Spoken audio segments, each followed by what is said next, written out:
Et si nos petits maux du quotidien, ceux qu'on connaît tous, n'étaient pas juste des problèmes physiques? Et si, en fait, c'était des messages que notre corps nous envoie? Allez, aujourd'hui, on va essayer de décoder ensemble ces signaux cachés. On va partir de cette question qui est vraiment le cœur de notre sujet. On va voir que, parfois, derrière un symptôme qui a l'air tout simple, se cache un conflit émotionnel bien plus profond, une vérité qui a vraiment besoin d'être entendue. Alors, on commence avec un grand classique, le mal de gorge, ou pour être plus précis, l'angine. Je pense qu'on est nombreux à connaître cette sensation, pas vrai? Bon, d'un point de vue médical, la définition est assez claire, c'est une inflammation qui donne cette impression de gorge serrée. Et retenez bien ce mot, resserrement. C'est un peu la première clé de notre enquête. Physiquement, on connaît bien le scénario. Ça commence, ça gratte, ça devient tout rouge, c'est un virus, une bactérie, bref. Mais ce qui est super intéressant, c'est le rôle des amygdales.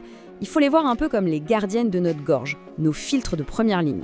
Et cette idée de filtre, elle est vraiment essentielle pour la suite. Et c'est là que ça devient fascinant. On dépasse le simple microbe. Des spécialistes du bien-être se sont posé la question, et si ce qu'on essayait de filtrer, ce n'était pas seulement quelque chose de physique, mais aussi d'émotionnel? Et voilà le cœur du message. L'angine de gorge pourrait apparaître quand on fait face à une situation, une parole ou une émotion tellement difficile qu'on refuse de l'avaler. C'est quelque chose qui nous reste littéralement en travers de la gorge. Le lien est presque évident quand on y pense.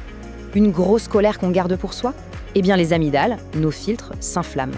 C'est comme si elles devenaient rouges de colère. Des mots qu'on aimerait dire mais qui ne sortaient pas, la gorge se serre comme pour les bloquer. C'est le reflet parfait, dans le corps, d'une réalité qu'on n'arrive pas à accepter. Allez, maintenant, on descend un peu. On quitte la gorge pour aller vers le cœur. On va parler d'une autre forme d'angine qui, vous allez le voir, partage une racine émotionnelle vraiment très très similaire. L'angine de poitrine, qu'on appelle aussi angor, c'est cette douleur très vive dans la poitrine. Physiquement, c'est un signal d'alarme, le cœur manque d'oxygène. Mais au-delà de cette urgence physique, quel pourrait bien être le message émotionnel? Le message, ici, il est très direct. L'angine de poitrine est souvent interprétée comme l'expression physique d'une angoisse très profonde. Une angoisse qui se niche au niveau du cœur, le centre de nos émotions, de nos affections. D'où vient ce conflit? Eh bien, souvent d'une tendance à tout prendre trop à cœur. C'est la peur panique de perdre quelqu'un ou quelque chose, ce besoin de tout contrôler, de retenir, de serrer si fort les gens ou les situations qu'on aime, qu'on finit par serrer son propre cœur. Et quand le cœur est trop contracté, la joie, elle, a du mal à circuler. D'accord, mais alors, quel est le lien exact entre une gorge en feu et un cœur qui se serre? La réponse, elle est juste sous nos yeux, dans l'origine même du mot. Voilà, la clé de tout. Ça vient de la racine latine, ango ou angere. Et qu'est-ce que ça veut dire? Serrer, contraindre et même étrangler. On est en plein dans l'idée d'une pression intense, d'un rétrécissement. Et c'est là que tout s'éclaire. Que ce soit dans la gorge ou dans la poitrine, le mot angine décrit cette sensation de constriction physique. Et de cette même racine vient le mot angoisse, qui est, elle, la constriction émotionnelle.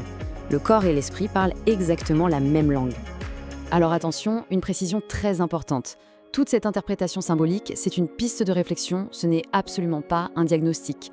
Ça ne remplace jamais, au grand jamais, un avis médical.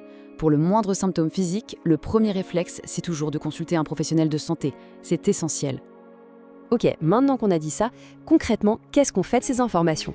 Comment on peut utiliser cette grille de lecture pour, peut-être, mieux s'écouter au quotidien? En fait, pour résumer, le message est assez simple. Notre corps nous parle tout le temps. Un mal de gorge, ça peut être une invitation à se demander ce qu'on refuse de dire. Une douleur au cœur, à regarder ce qu'on a peur de perdre. Et si nos symptômes, au fond, étaient juste des messagers qui nous demandent de jeter un œil à l'intérieur?